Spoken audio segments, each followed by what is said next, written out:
تنها طی 3 روز از 23 تا 25 ایون کارمندان روسلخوزندزور در فرودگاه گگارین شهر ساراتوف از مسافرانی که از دو شهر تاجیکستان خوجند و کولوب آمده بودند بیش از 40 کیلو محصولات خوراکه را مصادره کردند.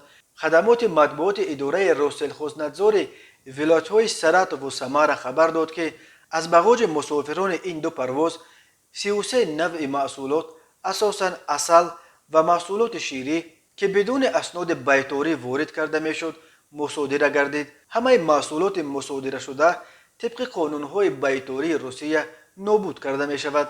طی 3 هفته اول ماه ایون در همین فرودگاه گگارین از مسافرانی که از 4 شهر تاجیکستان دوشنبه، کولوب، خوجند و بختر و از شهر فرغانه ازبکستان وارد ساراتوف شده بودند بیش از 60 کیلو محصولات خوراکه مصادره شده بود. روسلخوزندزور همین طور هفته گذشته خبر داد که کارمندان در فرودگاه گمرک شهر ولگاگراد از یک مسافری که از تاجیکستان آمده بود 4 کیلو قروت را مصادره کردند.